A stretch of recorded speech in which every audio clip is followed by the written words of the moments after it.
Reading Comic Con, an event that celebrates nerd and pop culture alike. Part of this convention involves indie game developers showcasing their games to the public in hopes of gaining publicity and support for their games.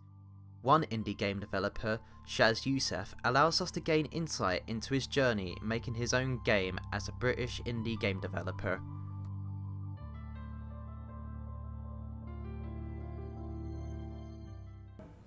So I'm working on our game BFF or Die, which we've been working on for a few years now and should be out next year.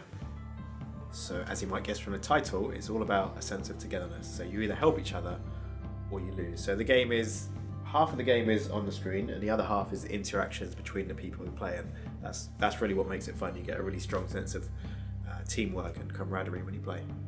I mean, I used to meet up with a particular group of friends and we'd play almost every weekend. We'd meet around and eat junk food and play video games around the GameCube era and a little bit before that PS2 era. So I guess it was, in a way, although we don't meet up like we used to, we're still friends, but it's a game for us back then, because we never really had a pure co-op game. Pretty much everything was competitive. So, whether it was Mario Kart or Bomberman, it was usually player versus player. Sometimes team against team, but it was never the whole group together, like you against the world, your group against the world. So that's very much what this game is. Could this game be part of a trend of more people getting together to play games? Definitely, yeah, and that already has been happening. So in the 90s, say, there was no internet or commercial internet, so if you wanted to play games together, you would meet up with your friends, and that was normal, or your family. And then in the 2000s, the early 2000s, everything went online, with Xbox kind of really pushed it a lot, and then PlayStation came as well, and then PC, it was happening probably before that actually.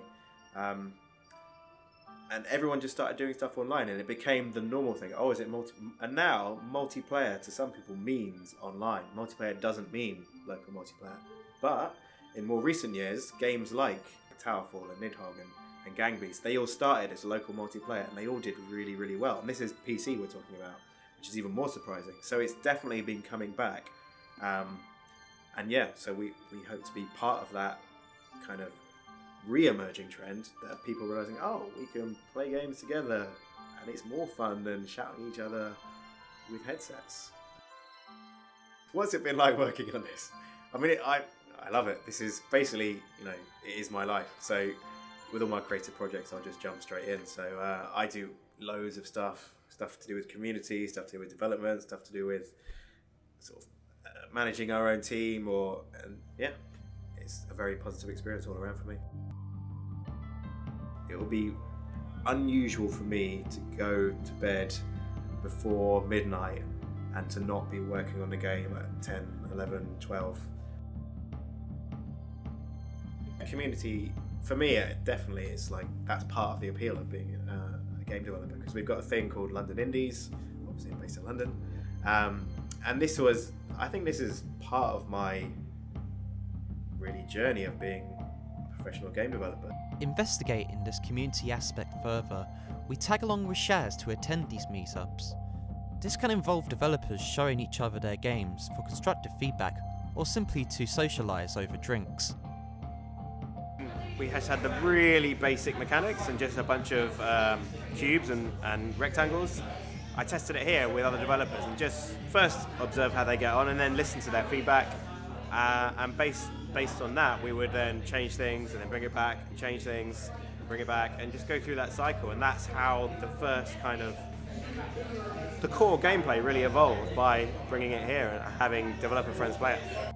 It is a really, really good thing.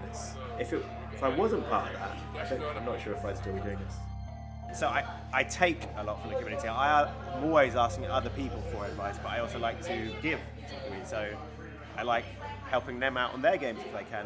It's just nice to share stuff and help each other.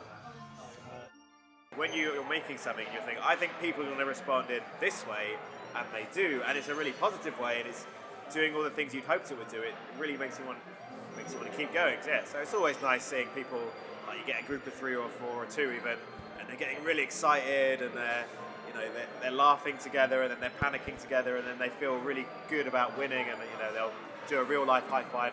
Probably most games don't make a profit, and we know that. But we're doing everything we can so that we can set ourselves up so we can keep going this game and then make a next game and the next game. So we'll see.